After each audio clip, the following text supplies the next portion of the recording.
Assalamualaikum warahmatullahi wabarakatuh.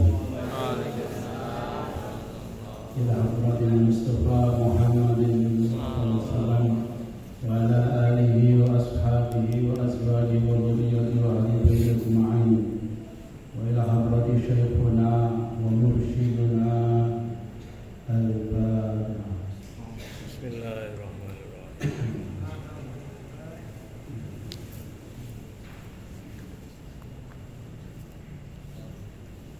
Bismillahirrahmanirrahim. Ayat turutu ta'ingrangan ke pira-pira tariqah usuliha dan pira-pira pokok dasar itu. Fa'lam mengerti sira anna usula tariqan naqsabandiyati sak temene pira-pira dasare tariqah naqsabandiyah. Iku tahsilu malakatil khuluri nasilaki kemancupe khuluri ati wal khalwatu lan persepen fil jalwati ing dalam rami ma'atahalli serta dengan istifadati lawan anu berfaedah wal ifadati lan anu faedah fi uludil dalam pira-pira ilmu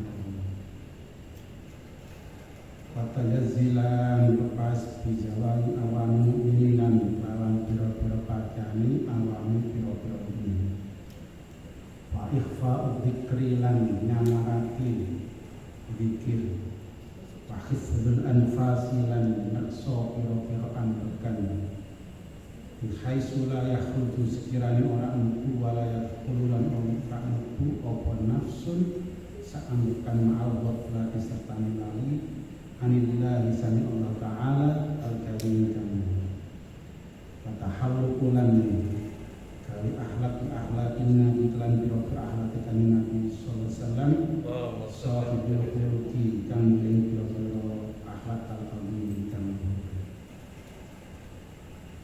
Alhamdulillah bil izzati wal karamah alladzi nawwara qulubal mu'minina bi nuril ma'rifah wa yanzurahum nadhra rahmah. Asyhadu an la ilaha illallah wahdahu la syarika lah syahadatan musilatan lana ilal jannati daris salamah wa asyhadu anna Muhammadan abduhu wa rasuluh bisyafa'atil uzma. Wassalatu wassalamu ala habibina wa syafi'ina wa qurrati a'yunina sayyidina Muhammad nabiyyir rahmah wa ala alihi wa sahbihi salatan wa salaman da'imin mutalazimin ila yaumil qiyamah. Subhanaka la ilma lana illa ma 'allamtana innaka antal alimul hakim. Rabbana iftah bainana wa bain qaumina bil haqqi wa anta khairul fatihin. Allahu hadiri, Allahu nawiri, Allahu syahidun aliyya wa huwa ma'i wa huwa mu'mini wa min kulli syai'in muhit. Amma ba'du. Hadratul ulama wal masyayikh rahimakumullah, khususnya Qur'an kita para sahabat sepuh, para sahabat anon, para sahabat dan para muda. Semoga beliau dalam lindungan Allah Subhanahu wa taala seluruh pengurus LDTGM baik pusat sampai dengan wilayah sampai dengan perwakilan khususnya Farul Jawa Timur Haji Ali, Haji Kasman beserta staf-stafnya Haji Muskus, kemudian para sepuh yang hadir khususnya Haji Junedi, Haji Indro dan seluruh ikhwan akhwat yang berbahagia. Alhamdulillah pada hari ini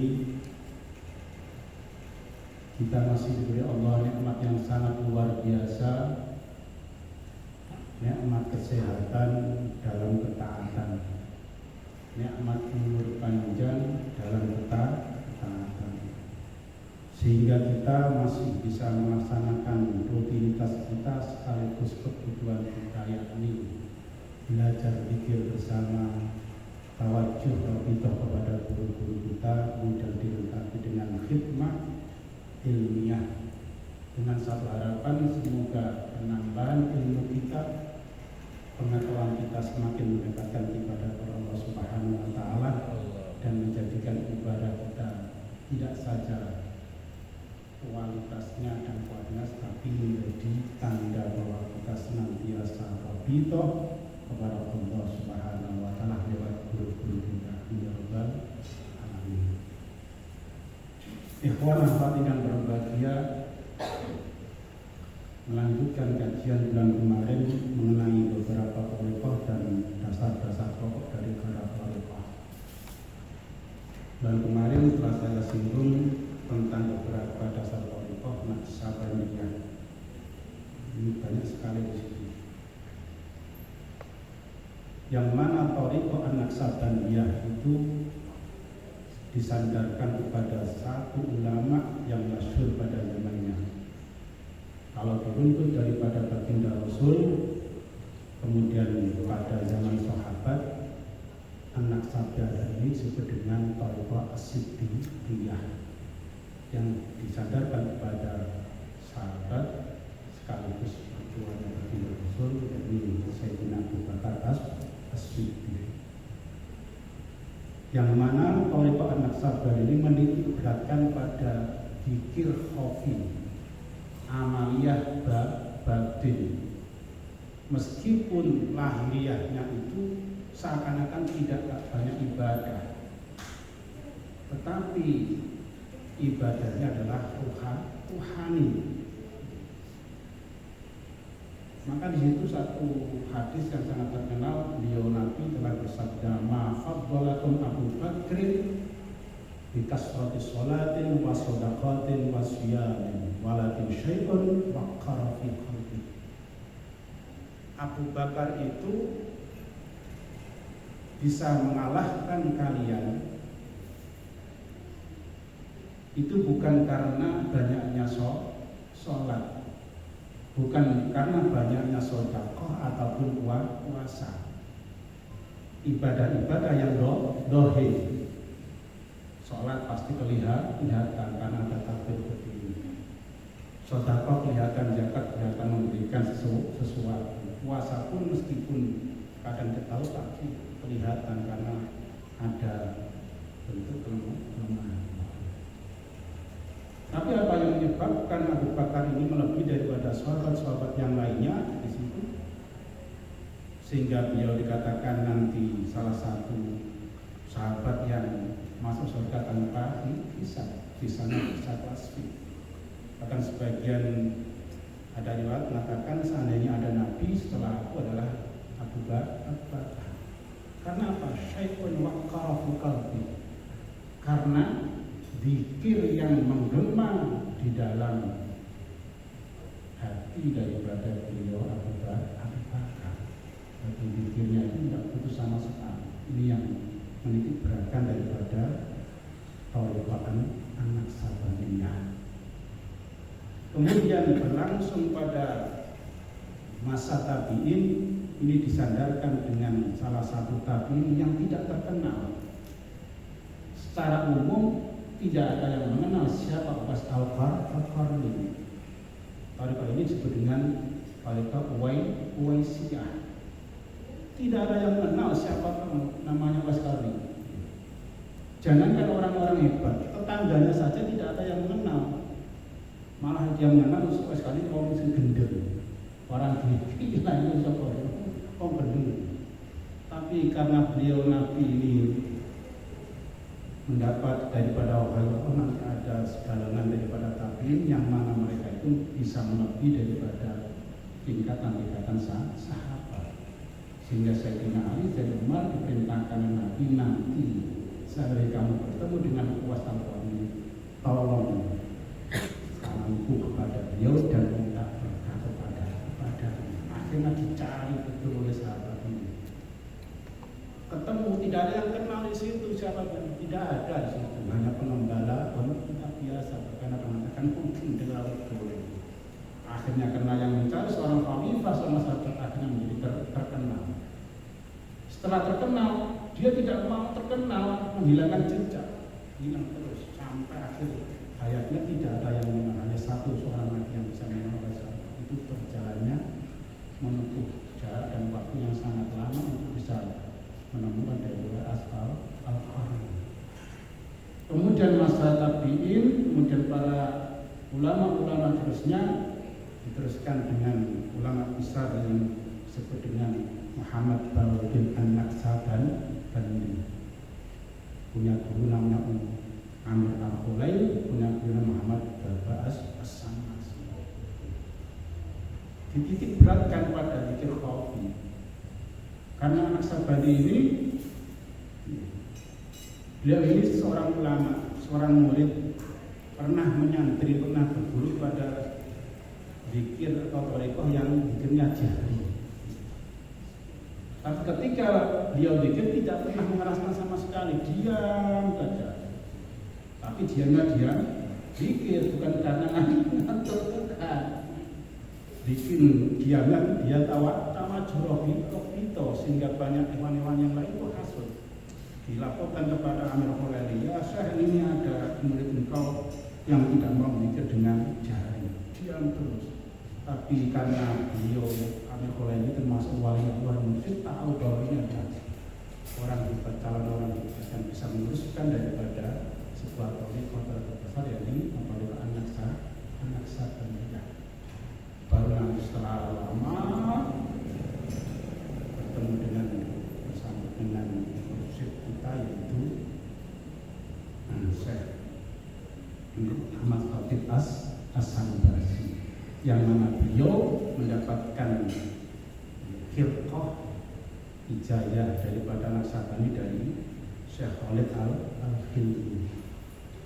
Meskipun beliau ini mendapatkan khilqah dari Naqsyabandi, beliau juga mendapat khilqah dari Al-Qadiriyah dari Syekh Samsuddin Al-Banjari itu.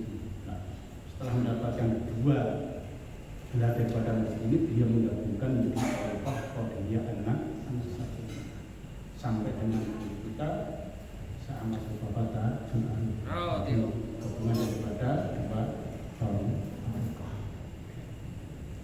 Apa dasar pokok daripada thariqah Naqsyabandiyah? Di antara adalah tahsilu malakatil hudur, berusaha menjadikan hudurnya hati dalam setiap waktu, dalam setiap saat, dalam setiap kondisi, sehingga hudurul qalbi itu menjadi karakter daripada diri kita sebagai seorang ikhwan.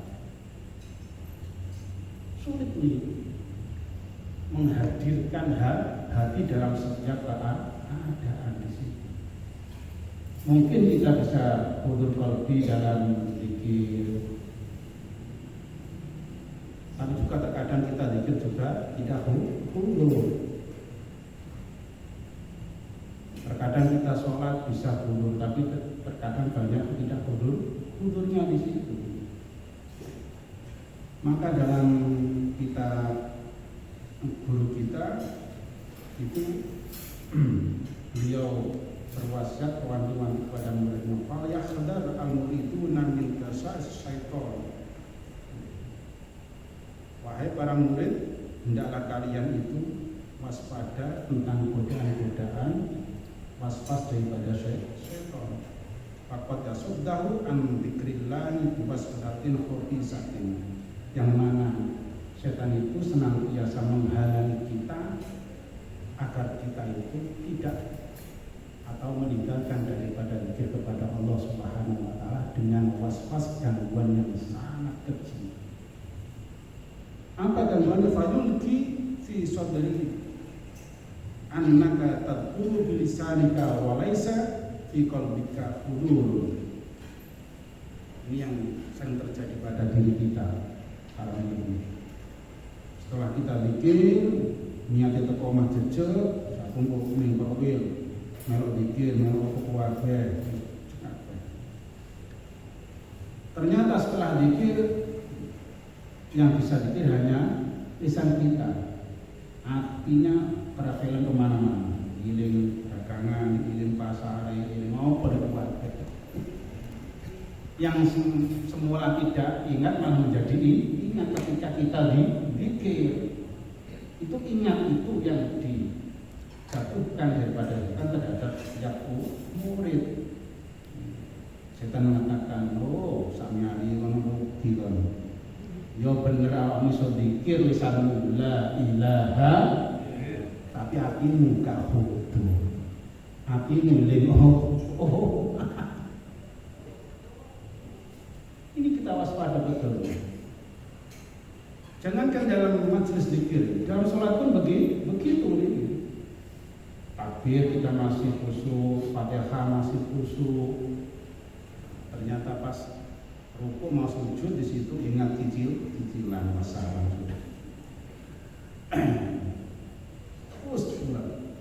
Karena itu memang perbuatan atau tugas daripada setan dan iblis agar kita itu senantiasa tidak nyaman dalam pikir dalam ibadah. Fama fa'idata hadza dzikra wa fa'ina dzikra wujuduhu ka'adamihi la ifadata minhu. Kemudian setan juga mengatakan, kalau kamu pikirnya hanya lisan saja, hatimu tidak bisa hadir. Kalau kamu bisa takbir, bisa sujud, tapi hatimu tidak konsentrasi, tidak bisa sujud. Terus pikir semacam itu, ibadah semacam itu, sholat itu tidak ada manfaatnya sama sekali, tak faedahe. Proses ini setan. Nah, ini harus kita hati-hati. Terus bagaimana pesan beliau? Fahrih nafsaka minhu falyu'lam muridun innal ghaflata an dzikri syarrun minal ghaflati fihi. Maka ketika terjadi semacam itu, tenangkan hatimu. Jangan sampai tergoda. Terkadang banyak ibadah, apa masa sholat tak sepusu gak ada gunanya. Ini terjebak dalam jebakan saya. Gak sah sedekah, gak sah zakat, tapi gurung iso ikhlas. Namun diri kita ya nanti kiamat gak jelas ikhlas. Wis gak sah zikir iki sampeyan iki yo zikir paling tetilin pasar iki ngono-ngono. Yo ya itu tapi hati ini merawut. Kalau kita terjebak, kita kalah sudah. Maka tenangkan pikiranmu, tenangkan hatimu. Karena apa? Sesungguhnya lalai daripada berzikir, artinya gara-gara kita tidak bisa mundur, akhirnya kita putus asa, tidak dizikir. Karena kita tidak bisa khusyuk dalam sholat, akhirnya kita enggan atau meninggalkan sholat. Karena kita tidak bisa ikhlas dengan pamer, akhirnya tidak sabar pada dasar sodakoan, paling banter ganjarannya oleh pameran. Itu lebih jelek daripada lupa di dalam itu kuncinya. Lalai sehingga kita tidak mau ibadah, tidak mau zikir karena tidak bisa hudur, itu lebih jelek daripada kita lalai di dalam zikir. Tadi dikira itu modelis itu lisanillah ilaha illallah, hati ini kepala tangan takbir Allahu Akbar tapi mikirnya cicilan dan seterusnya, mikirnya gaji. Tangan ini wa zakat sedekah, hati ini pamer.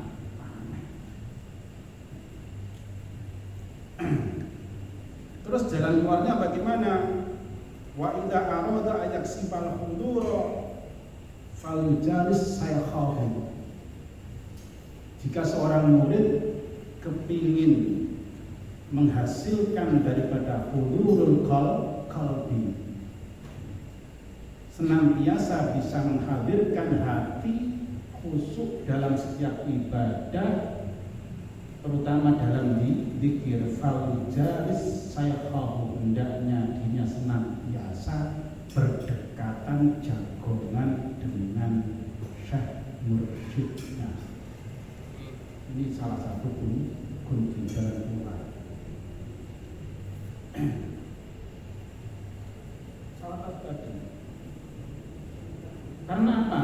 Model seperti kita itu, murid seperti kita itu, yaitu seperti besi.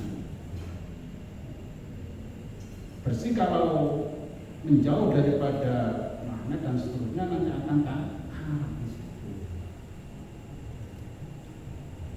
Hanya mau tidak mau kita mengambil keberkahan daripada guru-guru mursyid.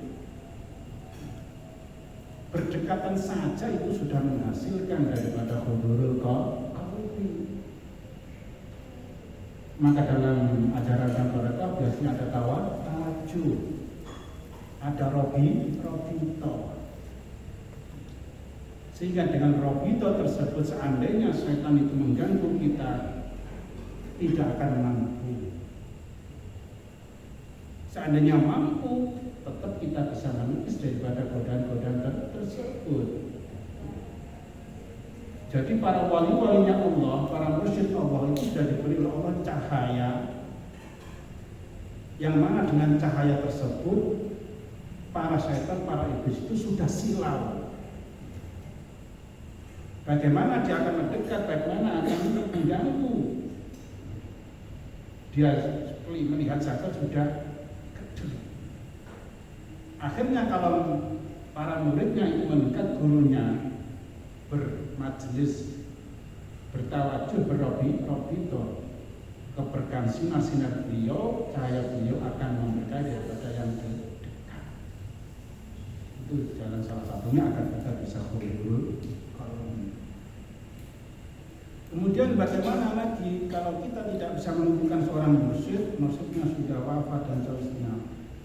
Au ikhwanihi al-mujiddin alladzina yusimu bihi fi tariqil haq. Mendekatlah kepada teman-teman dalam berthariqah yang bersungguh-sungguh dalam suluk kepada jalannya Allah. Jadi mendekat teman konco-konco sing bener-bener suluk ning Gusti Allah. Makanya dalam kaidah dengan carilah teman-teman yang baik. Ojo cari teman yang jelek. Sebab watak itu lebih cepat menular jeleknya daripada baiknya. Kita berteman dengan orang baik 3 tahun belum tentu bisa mendapatkan kebaikannya. Tapi kalau kita berteman dengan orang jelek, jangankan 3 tahun, 3 hari sudah nyaman, sudah menjadi teman, menjadi bestie. Karena tadi kejelekan itu mudah menular, mudah menjadi virus. Kalau berteman dengan orang baik 3 tahun belum tentu. Kumpul kajian, kumpul kaji kasiman, ibadah, kumpul sholat bengi, rene tapi gak melok sholat bengi mana tuh ini pojokan. Tapi itu sudah beruntung, sudah mendapatkan keberkahan daripada teman-teman yang baik. Karena tadi semuanya itu nanti akan merembet sampai dengan guru-guru beliau, sampai dengan Rasul. Talqin, kemudian para teman-teman yang hikmah semuanya itu bersumber daripada seorang bercahaya semuanya. Nah kita kalau masih merasa sering digoda oleh setan, kita diam, kita cuma la ilaha illallah tapi cuma itu berdekat dengan ikhwan-ikhwan sing jejet sing istiqomah sing lurus, yang telah mereka itu merasakan kenikmatan daripada mengikuti satu thariqah. Bukan teman-teman yang cuma lama tok, suwe tapi tenang. Yang lama ya sudah punya, artinya sudah merasakan kenikmatan dalam berthariqah, sudah mendapatkan buah daripada berthariqah berzikir. Minimal kenikmatan, ketenangan dalam hidup.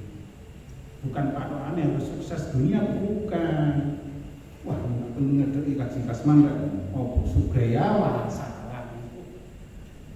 Tenangnya aku ngedek korwile dan sebab korwile itu nyata sudah akan dalam hidupnya berarti telah ditok. Alasannya itu jelas disebut. Fa innal arwaha isqa ba'duha ba'dun kama sami'ta dzalika min sayyidi Syekh Abdul Qadir Jailani. Karena sesungguhnya ruh-ruh orang yang beriman, ruh-ruh para daripada ikhwan itu nanti satu sama lainnya itu saling menguatkan. Maka pentingnya berjamaah, pentingnya roh itu dengan para murid. Dan yakinlah ketika terjadi perkumpulan daripada ikhwan-ikhwan para murid hadir di depan kita, di majelis kita, di ruangan kita, yakni guru mursyid kita, itu harus kita yakini betul. Minimal kita harus punya pikiran setiap ada majelis murid di situ hadir seorang mursyid. Maka dalam kitab Adabul Ma'rifah itu disebutkan apa diantaranya menyediakan satu tempat tidak boleh ditempati siapapun. Seandainya begini, Abanom pernah datang ke sini, kemudian beliau sholat di tempat yang mana atau duduk di mana, atau di tempat jenengan lah namanya, ya harus siapa. Di situ di antara adab daripada seorang muslim itu harus tidak boleh menempati tempat tersebut. Karena apa? Yakin bahwa kalau tidak jasadnya, maka rohanianya senantiasa hadir di tempat tersebut, apalagi pada waktu perkumpulan para ikhwan. Jangan jalan itu bid'ah itu. Makanya kalau buru-buru dulu nungguin kiai ini kalau dilungguhi, itu memang adab. Jangan sampai kita suruh adab dan yakinlah bahwa itu dihadiri daripada guru-guru kita. Nah, pendapat ini sesuai dengan makalah Syekh Abdul Qadir, dan beliau benar-benar telah membuktikan bahwa dengan rabithah dengan guru-guru atau berteman dengan para ikhwan yang benar-benar bersungguh-sungguh kepada Allah akan mendapatkan dan menghasilkan daripada hudurul qalbi, terutama dalam ibadah, dalam berzikir. Kemudian seterusnya yaitu wal khalwatu fil jalwati. Khalwat mengasingkan diri di dalam tempat-tempat ramai. Itu luar biasa. Kebalikan daripada qadiriyah. Kalau qadiriyah itu benar-benar berkhalwat, mengasingkan diri jasad dan rohani, zahir dan batin.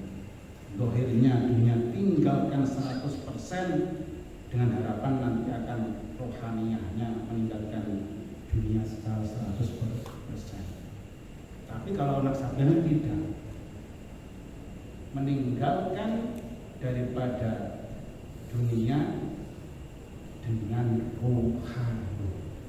Jasadnya, zahirnya tetap berkumpul, tetap berinteraksi, berkumpul dengan para makhluk. Maka itu dengan kita senantiasa mendekat Khalik dimanapun, meskipun senantiasa bersama dengan makhluk. Ini enak nih, tapi ya sulit juga ya. Sulit. Makanya kalau sebagian tahun berapa tetap diajari Allah, meskipun hanya 3 hari, meskipun hanya 1 minggu, belajar berbisik baru nanti akan menghasilkan batinnya. Nah kalau yang model ini ya seperti ini juga ya sulit ya. Modal kita itu harus senantiasa terpengaruh dengan kondisi dan keadaan dan situasi. Rencana bagaimana cara tetap tadi digabung dengan apa? Wa ikhfa'u dzikri, dengan senantiasa zikirnya itu dikhafikan. Kumpul di mana pun, di pasar tetap ada hal Allah. Yasinan tahlilan untuk kampung tetap ada.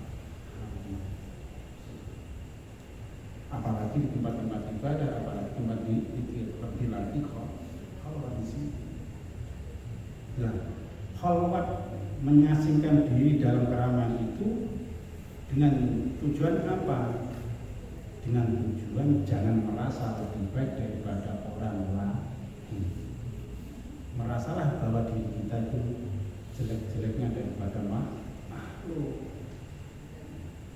Mau jauh biasa khalwat, aku kiai malu biasa. Karena gunanya ke story kok gak sama kumpulan kumis dari apa isi egoisnya menunjukkan ujub pada diri sendiri di hadapan Allah tidak ada nilainya sama sekali. Mungkin kita mulia di hadapan makhluk, tapi di hadapan Khalik tidak ada nilainya sama sekali. Sehingga ketika kita khalwat dalam keramaian bertemu dengan siapapun, model apapun makhluk, tetap kita bisa ulur, bisa dikir. Apa dikir? Hakikatnya adalah mengembalikannya kepada Allah, menghubungkan lagi kepada Allah. Jangan sampai kita terputus dengan makhluk. Maka ketika Syaikhul Qadir bertemu dengan ahli masyad, beliau tetap bisa zikir, hatinya tetap husnudzon kepada ini mungkin ahli maksiat, sekarang ini saya ahli ibadah, tapi belum tentu nanti akhir daripada orang ini suul khotimah, melainkan kebalikannya ada husnul khotimah. Belum tentu yang sekarang asal ibadah nanti ahli ibadah, sehingga tetap husnudzon kepada ahli maksiat. Terlebih daripada orang-orang yang ahli ibadah di situ. Bertemu dengan anak muda, dia mengatakan ini anak muda dosanya mungkin lebih sedikit daripada saya. Ketika bertemu dengan orang sepuh, dia mengatakannya ini orang sepuh mungkin ibadahnya lebih banyak daripada aku. Semuanya bisa dikembalikan kepada hakikat daripada zikir, hakikat daripada khudur. Sehingga merasa dirinya itu bukan orang yang hebat, orang yang lebih baik daripada makhluk. Semuanya di hadapan Allah sama, yang beda dalam ketakwaan daripada kita sendiri. Nah, tinggal kita, model kita itu bisa enggak menjadikan khalwat di dalam keramaian. Kalau belum bisa menjadikan khalwat, ya kita belajar dulu khalwat dengan sesungguhnya tadi. Artinya begini, kalau model kita itu sering terpengaruh dengan keadaan, dengan orang lain, terutama kejelekan-kejelekan, maka kita harus menghindar dulu. Karena model kita itu modelnya bukan magnet, tapi malah besi, malah ditarik bukan. Tapi kalau kita modelnya ikhwan betul, ahli zikir betul, yang mana tidak terpengaruh malah mempengaruhi, itu lebih baik ada khalwat di dalam keramaian. Kita kumpul di pasar tidak akan mempengaruhi, tapi situasi pasar bisa kita pengaruhi. Kita berteman dengan orang-orang yang jelek ini, dua pedas soalnya, tetap mereka akan terpengaruh dengan kita. Minimal kita tidak terpengaruh daripada mereka kejelekannya. Itu bisa menyebabkan daripada khalwat fil jalwah, pengasingan diri dalam keramaian. Maka jangan menyalahkan kita itu dengan tidak punya sumber kepada orang-orang yang ahli pegawai ini, gembirani, juga ini diskotik. Jangan-jangan mereka itu praktek khalwat makan jalwah. Karena mereka pikirnya kuat, hatinya masih kuat. Modelnya adalah model magnet, setiap dia berada pasti akan menyedot, akan menarik, senantiasa mempengaruhi, terpengaruhi, sehingga dimanapun mereka tetap akan bisa berjuang menegakkan kalimat tauhid la ilaha illallah di situ. Tapi sekali lagi kalau kita nggak bisa itu, minimal tadi lah kumpul teman-teman yang sealiran sefrekuensi. Karena nanti kalau kita berkumpul dengan itu malah kita tertarik atau minimal terpengaruh. Waduh, kumpul suka-suka ini. Atau zikir tambah suka tambah akeh, misalnya 15. Sedikit-sedikit kita akan terpengaruh daripada mereka. Kita harus menjauh, cari teman, cari ikhwan yang sehingga nanti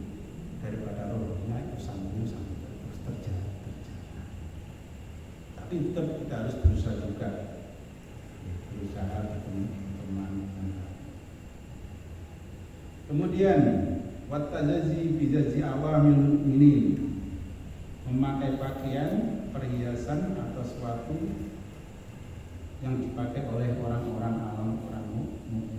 Ini adalah sebagian daripada ajaran ataupun pokok daripada perkataan sahabatnya. Pakaian itu biasa-biasa, tidak menunjukkan ahli ibadah, tidak menunjukkan seorang sufi.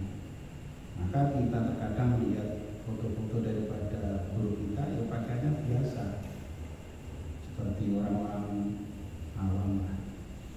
Tapi sisi lain, terkadang beliau menjadikan daripada kewaliannya, kemursidannya, kealimannya, kekhususan daripada sifat yang juga. Karena kita itu diajarkan dua, Qadiyah dan Naqsabandiyah. Si Naqsabandiyah menyembunyikan daripada kesufian kita, tapi kalau Qadiyah menampakkan daripada kesufian, pakai jubah, pakai serban, pakai pakaian komisi Nabi. Jangan malu niatnya tabarukan yang berumur mursyid. Dalilnya ya tadi Qadiriyah. Syaikhul Qadir ketika sudah menjadi mursyid sudah tiap kemanapun pakai jubah, kemanapun pakai serban, semuanya mahal, semuanya baik. Yang penting tadi tetap hatinya ta'alluq kepada Gusti Allah, bukan menyombongkan pakaian atau membanggakan diri daripada kekayaan. Minimal kita ada ni'mat tahadus bin ni'mah. Waktu dadi ahli toriko pakaiannya tambah delele, mau mengas-mengas, akhirnya dia ngomong kalau toriko TGN soalnya tambah melar, tambah sakno nyawang gak teko nyawang gak miskin. Nah itu yo sepil dohir yo tapi terkadang kita juga belajar seperti orang-orang awam.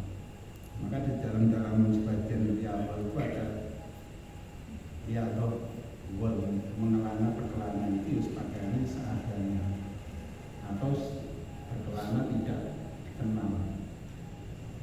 Kalau bosannya gundeng, pakaian sekarang orang ada gundeng itu dalam rangka belajar untuk menyembunyikan daripada kemasyhuran atau kesucian seseorang. Tapi sekali lagi, zahir dan batin itu semuanya akan berhubungan. Yang terpenting adalah batinnya.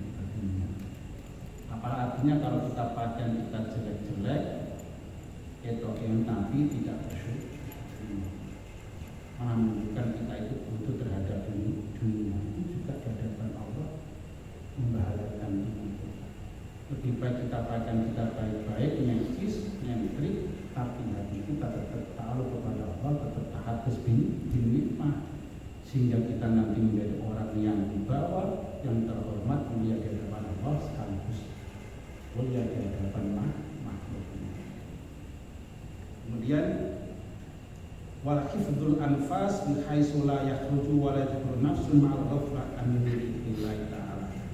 Senantiasa menjaga nafas, menjaga oksigen kita, sekiranya tidak ada satu hentakan nafas pun yang keluar dan masuk kecuali zikir kepada Allah. Beruntung kita telah diajarkan oleh guru kita zikir kopi senantiasa tidak terbatas dengan waktu dan tempat. Dengan cara apa tadi? Kita senantiasa tidak mudah loh menjaga daripada nafas ini. Tidak gampang. Kita dalam ibadah sering kehilangan, sering kecolongan. Apalagi dalam situasi di luar ibadah. Maka sekali tadi bukan banyaknya ibadah, bukan banyaknya gerakan daripada zahir, tapi gerakan batinnya apa? Hifdzun nafsi, menjaga hentakan daripada nafas kita jangan sampai sedetik pun lepas daripada zikir khafi, zikir kepada Allah Subhanahu wa ta'ala. Terakhir ditutup dengan tahawuku bi akhlaqin Nabi Muhammadin sallallahu alaihi wasallam, yang mana seluruh thariqah pada dasarnya adalah mengacu pada satu ajaran, yakni berusaha mencontoh baginda Rasul sebagai uswatun hasanah. Maka kalau ada satu thariqah itu tidak sambung kepada Nabi, sanadnya dimungkinkan nanti dia tidak akan bisa meniru, mencontoh, mengikuti jejak-jejak langkah beliau, terutama dalam berakhlak.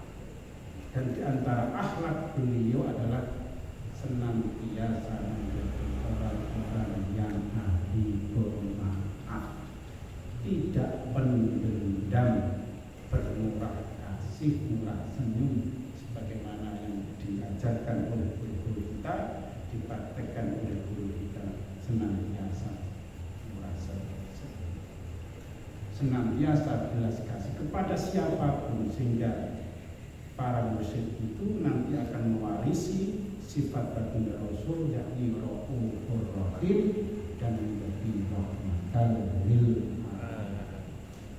Coba tinggal kita mengecek kita sudah menjadi muridnya apa, nomor berapa tahun. Oke. Kalau masih pendendam, berarti kita masih jauh daripada guru kita. Jangankan baginda dari guru kita jauh.